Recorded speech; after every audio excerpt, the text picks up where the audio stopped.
The late 1980s was a time when personal computers were just beginning to become mainstream. Personal cell phones were still bulky, and personal video cameras were still pretty large. But security cameras were getting pretty small.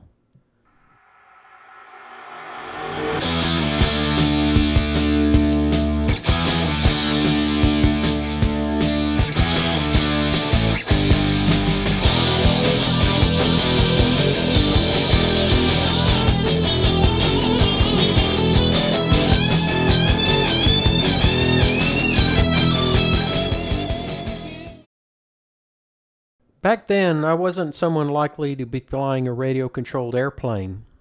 I was a rock musician working at a music store and playing local clubs. But I had also taken up the radio-controlled airplane hobby, eventually designing my own planes. This flying wing was actually published in RC Modeler magazine. My boss at the music store, Brian Evans, had a video transmitter that was for use in a single house, and we played with the idea of putting it in an RC plane with a video camera. By coincidence, my brother-in-law, Larry Edwards, who ran a security installation company, had a demo unit of one of the new black and white solid-state security cameras that he was willing to loan me. So I put together a package of the two, and I designed a plane to carry them. I wanted the camera to be up front and angled downward to get the best view of the ground, and for the horizon to be at the top of the screen so that I could tell when the plane was flying level. The payload was accessed through the bottom of the plane. This is a view of the electronics without any of the foam rubber padding that protected it. Brian also had a battery-powered VCR and television that we could use to pick up and record the signal. So, with all of that in place, the three of us went out and gave it a try. This was November 1986.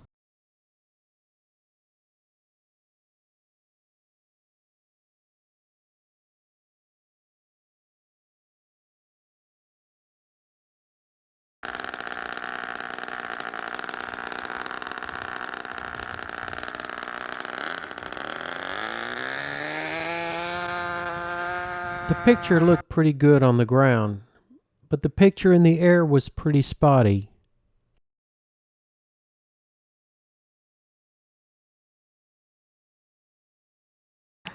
It was an ordeal trying to fine-tune the analog transmitter to match the analog TV receiver and get rid of loose connections in the plane. See something, and I tried a video game.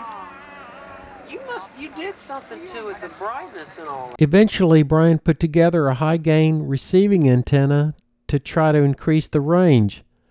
Also, he built a dipole antenna to install on the plane. The picture improved, and it started to get really enticing.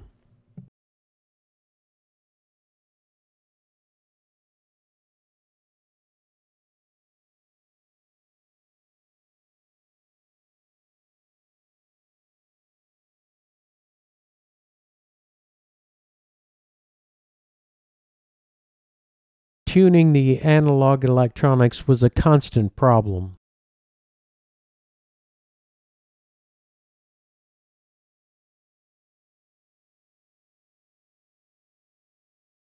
But the reception really improved.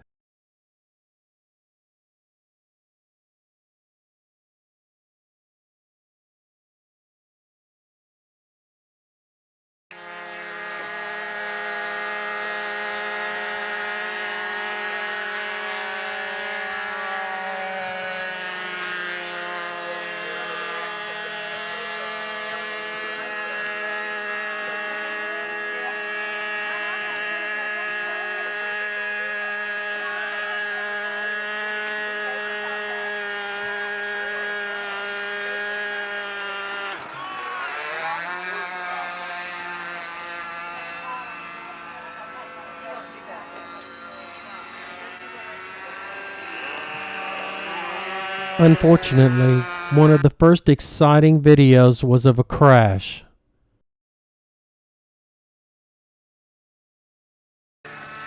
Give him some light from the west. Really? Do we need a narrator? You got a grasshopper. I need to stand ball. Larry, tell us how this happened. You don't know? I got glitched.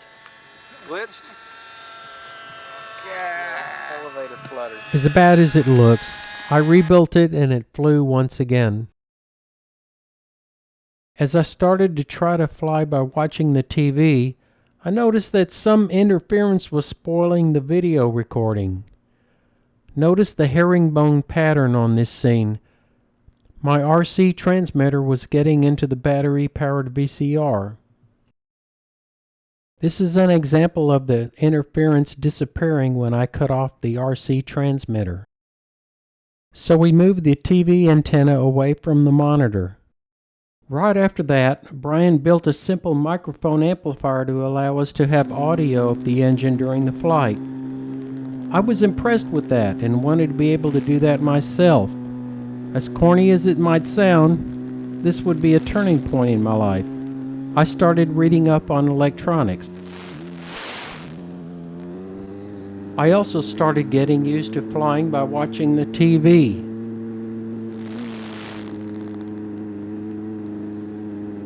You can see that I tend to center the interesting stuff in view.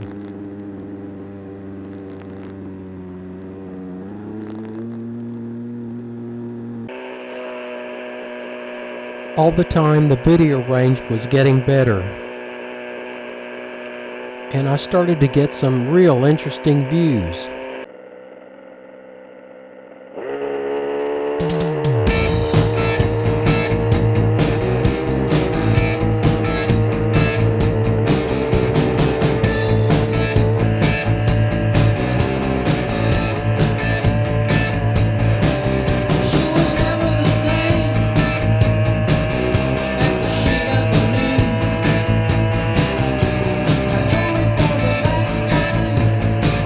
She's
All this time I was searching for a larger TV transmitter because I wanted to be able to cruise around for long stretches without having to point the high gain antenna.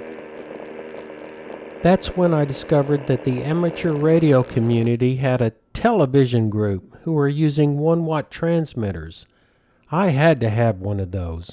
So I buckled down and learned Morse code, got my amateur radio license, and ordered the transmitter. Now I could get rid of that pesky high-gain receiving antenna and fly out for miles, right?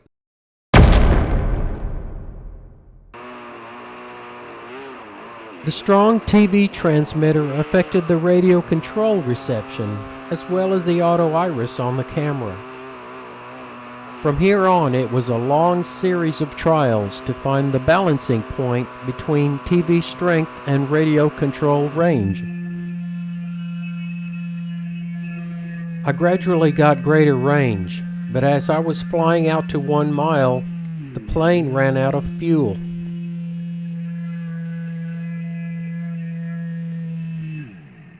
I panicked and tried to visually find the plane in the air. While alternating from trying to find the plane visually and looking at the monitor, I lost track of where the plane was, and I didn't know where to steer the plane. Keep in mind that the monitor screen was not the easiest to see because of outdoor reflections. Later on, I wondered if I could make some sort of direction indicator to let me know the plane's bearing.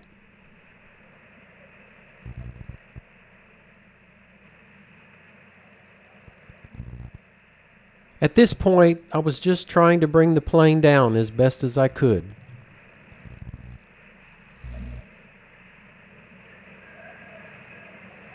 I eventually lost signal and the plane went down for its last time.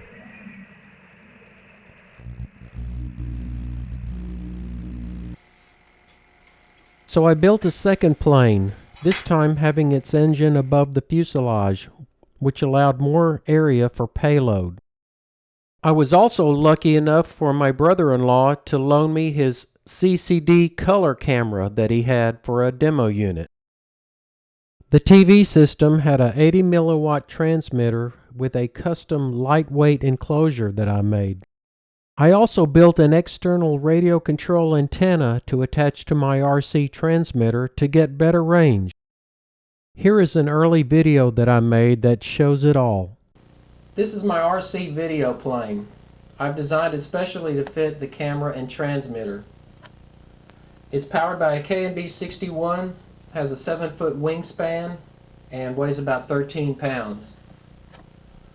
The payload, which weighs about 3 pounds with the battery, consists of this color CCD security camera, an 80 milliwatt amateur TV transmitter. This transmits on 432 megahertz, which is just below channel 14 on the UHF band. I also have a microphone on board which tells me audibly how the engine is doing. It transmits through this simple dipole antenna mounted here. To receive the video signal, I have a high gain UHF consumer antenna which we follow the plane with, and it's connected with 300 ohm twin lead to a VCR directly below it. From there, the audio and video is sent to a monitor 50 feet away inside my van, where I sit and fly by TV.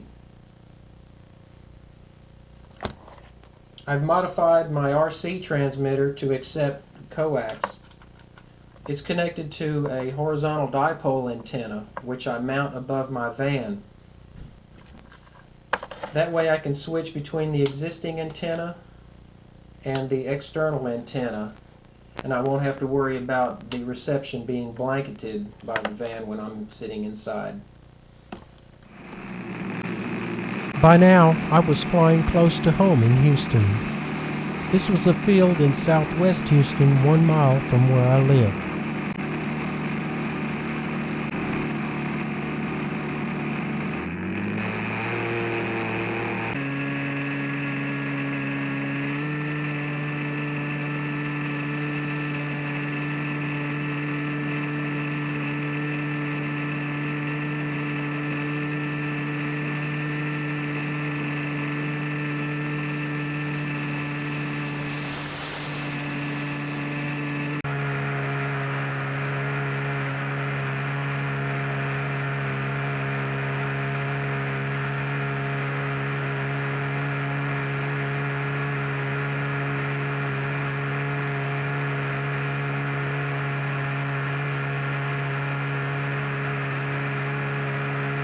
I was always testing the range to see how far out I could fly.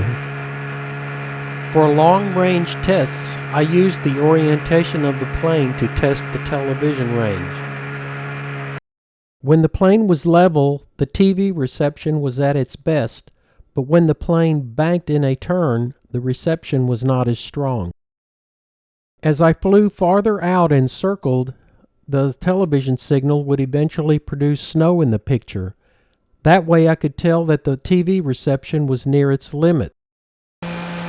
This is an example of the snow in the picture as I circled at the limits of the TV reception.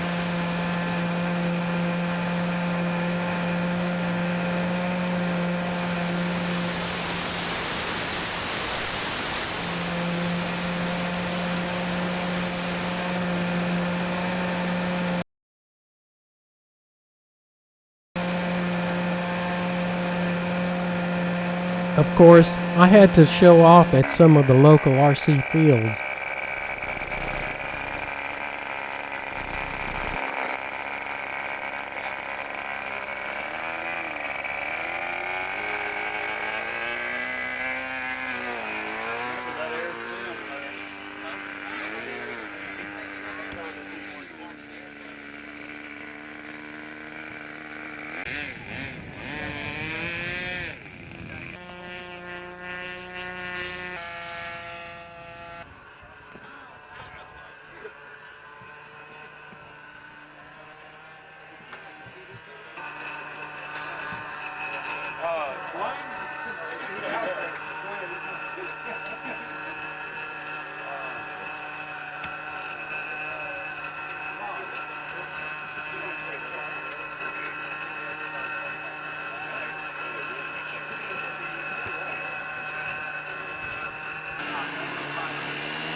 All this time I was getting some more interesting views.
All this time I had been working on a way to tell me over the audio which direction the plane was flying.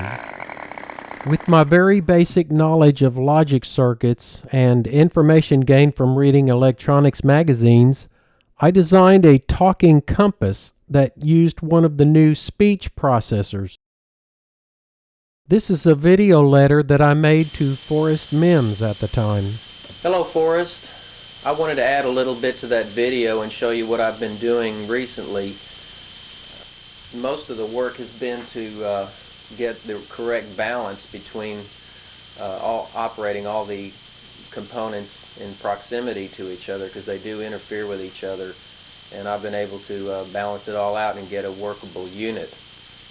What I've been doing recently, I've finally finished this talking compass.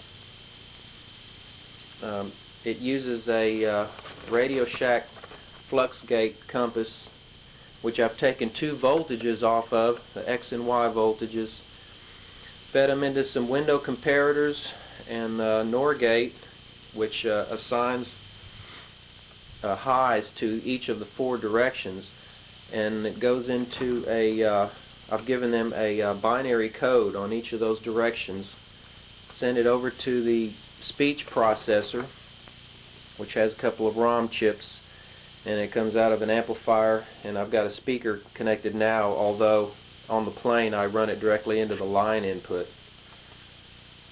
And I wanted to show you this thing in action. East, east, east, east, east, east, east, east. North, north, north, north. West, west, west, west. South, south, south, south, south, west. East, east, east. North, north, north, north. East. It's been working real good, and it'll come in real handy when I'm flying 1.5 miles out, where it's real easy to lose direction. This is now how large the payload was, which weighed about 3.5 pounds. With this extra airborne information, I got brave and decided to fly out to unknown territory.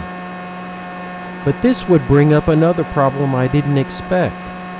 As I flew out beyond visual range, the person pointing the TV antenna had no choice but to stick with the last known position of the plane. This was my last point of reference. From here on, I was in unknown territory.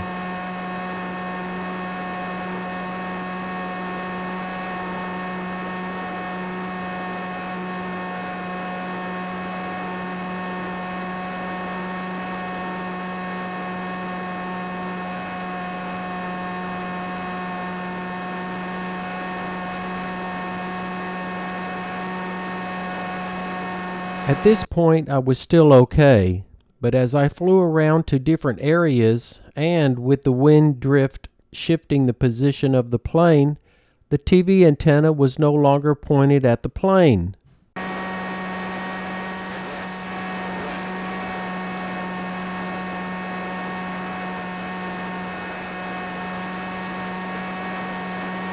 When I thought I was flying the plane back to the station, the video was getting worse, and I started to panic. You can hear the talking compass being used.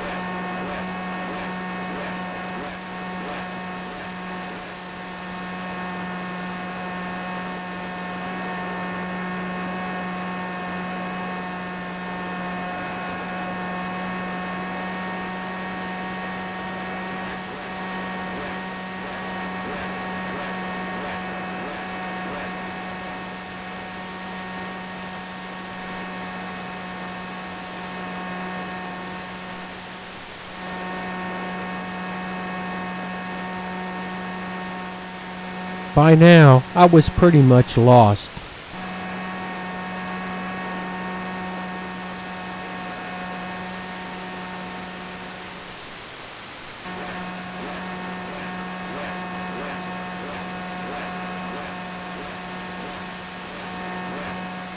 I had to remember that the compass was only accurate when the plane was level and stable.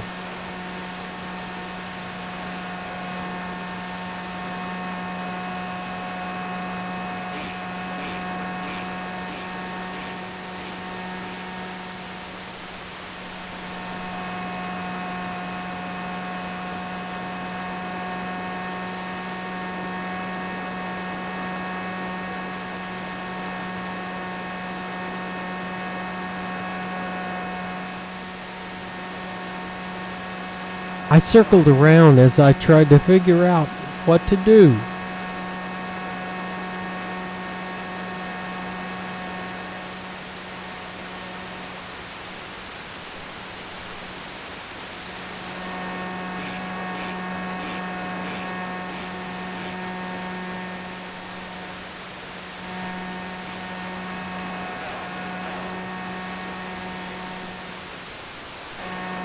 I was getting desperate and decided to tell the antenna operator to sweep the antenna from side to side to see if the reception would improve.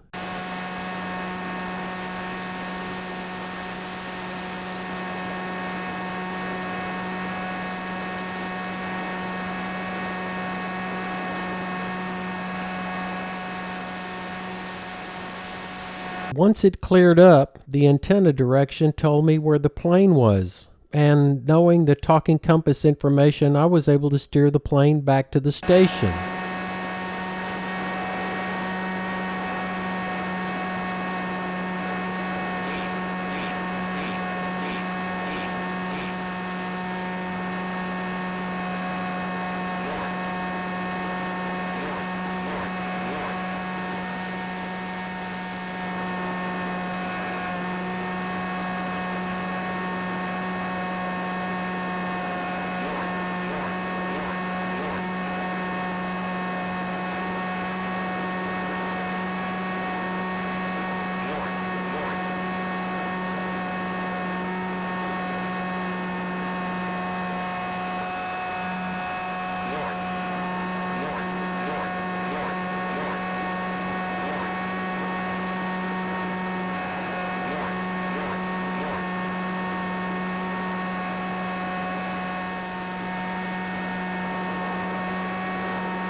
This event would trigger me to think about a tracking antenna.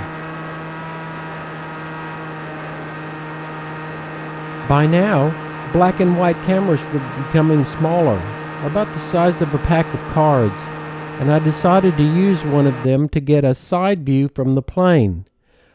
So I mounted one in the plane and switched the video between the front camera and the side camera. I was getting more interesting views and would get better views with the side camera.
Around this time, a regional RC meet was coming up that I planned to attend, and I mailed out some flyers to the local TV stations to see if they might be interested in this new aspect of radio-controlled airplanes.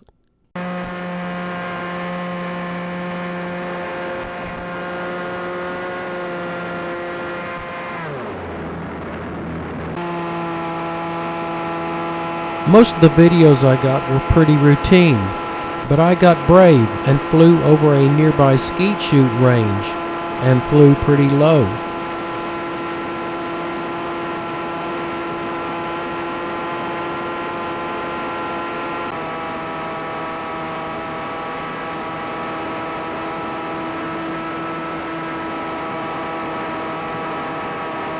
Some of their members dropped by to let me know that my plane was low enough to be shot at. I couldn't disagree and never flew around there again.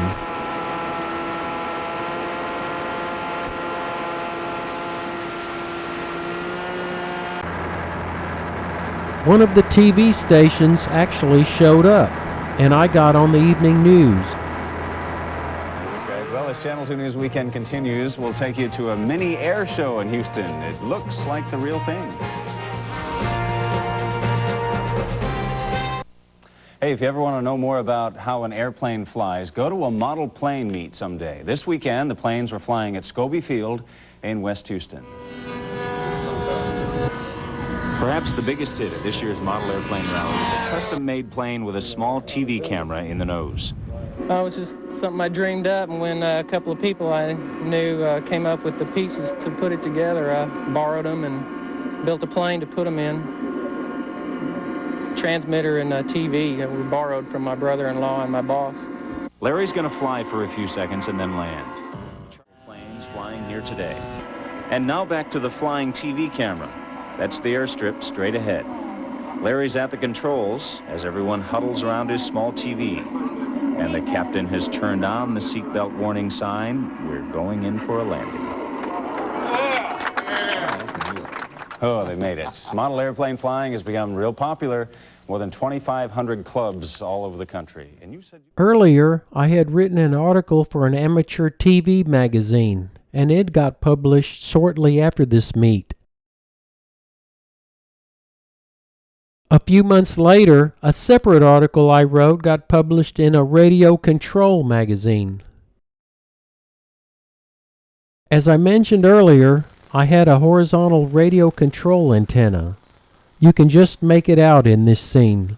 The horizontal position was designed to match the RC antenna in the plane, where the receiving antenna was ran along the wing. Most of the time, when I flew out where the plane was broadside to the RC antenna, I had good RC reception. I would usually turn the antenna to be broadside to the flight of the plane if it flew into a different area.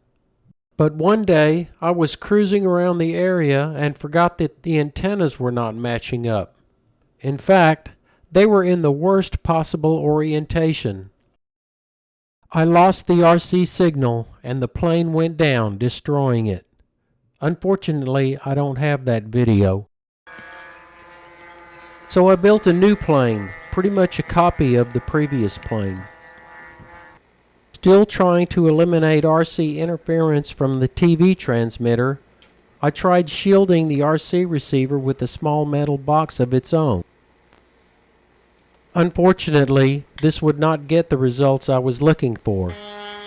But I also moved the TV antenna out to the tail to see if that would work, and I had some success. Also, I tried a coax choke in the line to try reducing RF from getting into the payload section. This is what it was like assembling the plane.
By now, I had been working on a tracking antenna that was based on a radio direction finder that used the FM audio of the TV transmitter.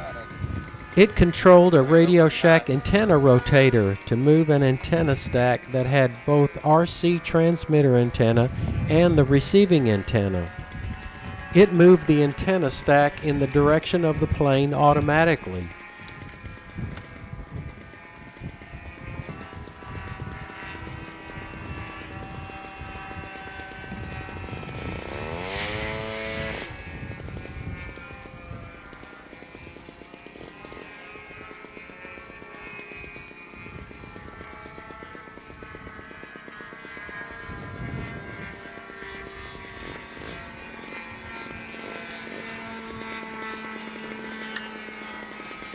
Here is some of the electronics associated with the tracking antenna. I had to use a separate TV for it because the video was affected by the radio direction finder. Here is an example of the tracking antenna in operation.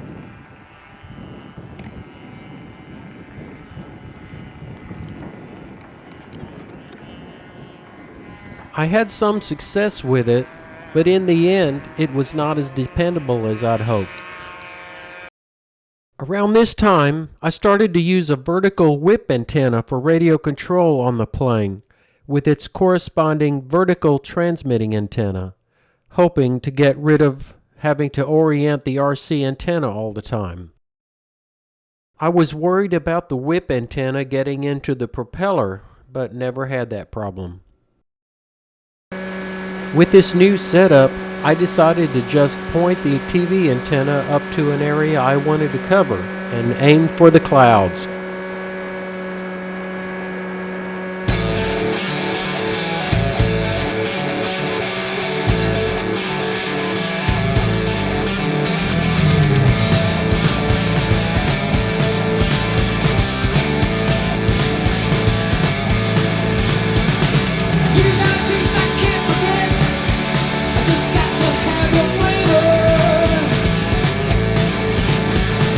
If you're ready, you bounce it.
I am a little embarrassed about this next segment, but I would be remiss if I didn't show it.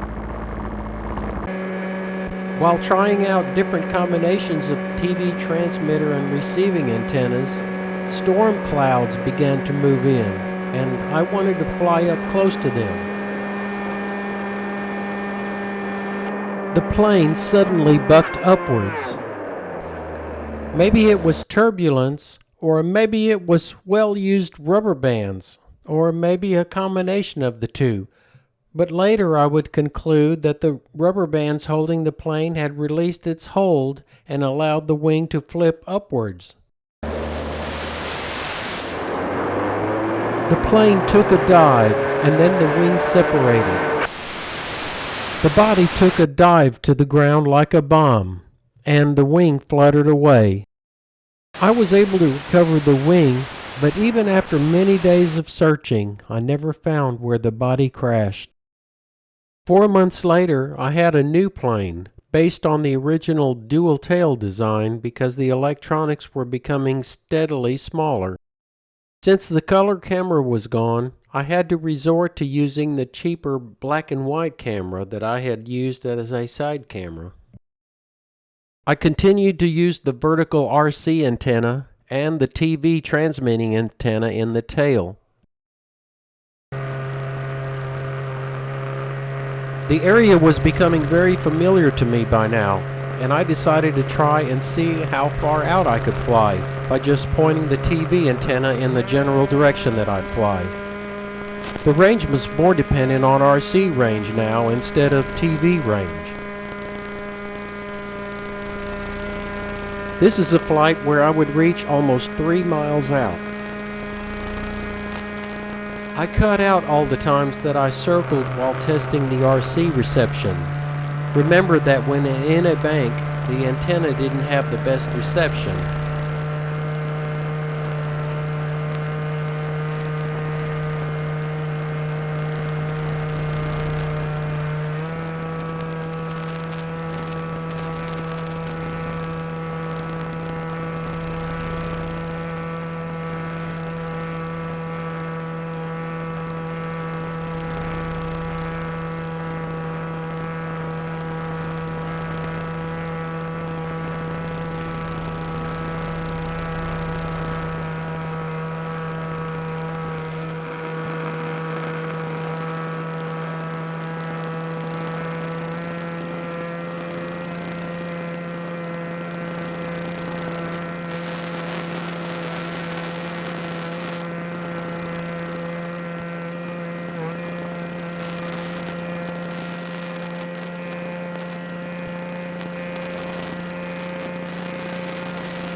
This was the farthest point that I flew out, which shows the loss of RC reception that I got.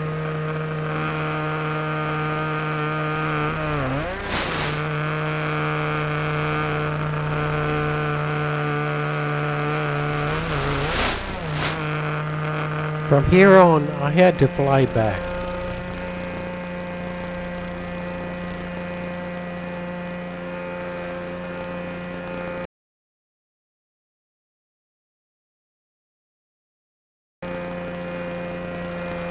During this time, I worked up a simpler version of the talking compass that used a new integrated circuit that would record your own voice.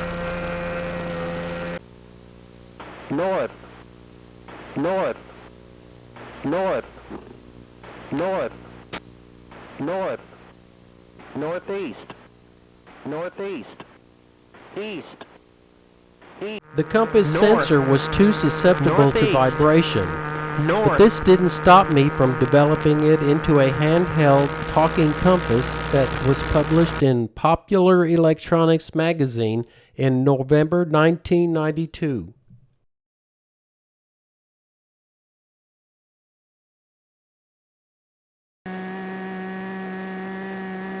I would go on to use FM TV, recognized here by the characteristic that the video is good up until it suddenly drops out altogether, unlike analog TV where the video gradually fades out into snow.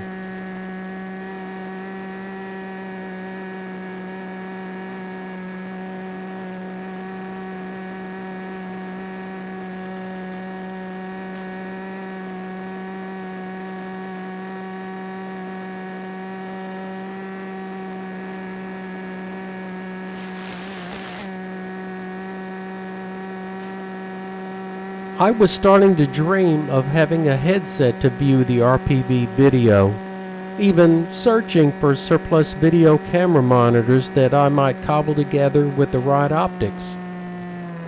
It would be a few years before these would come out on the market.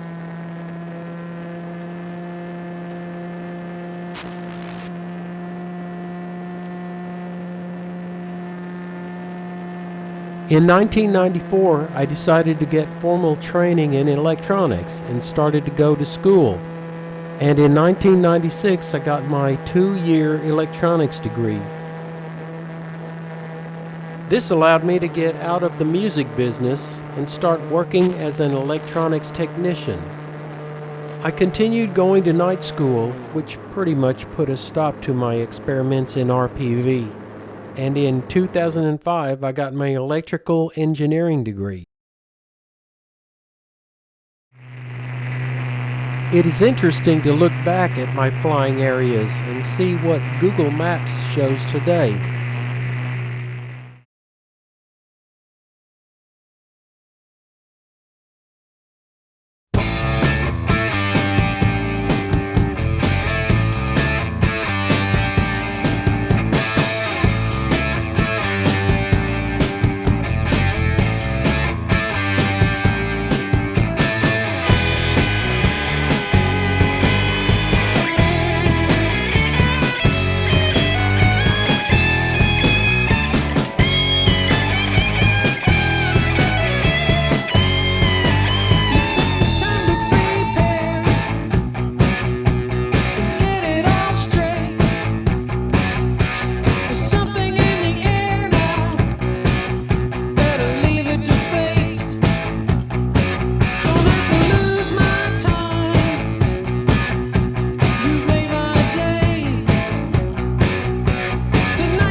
probably know, you can tell that I consider work to be something that I do when I'm not messing with my planes or electronics.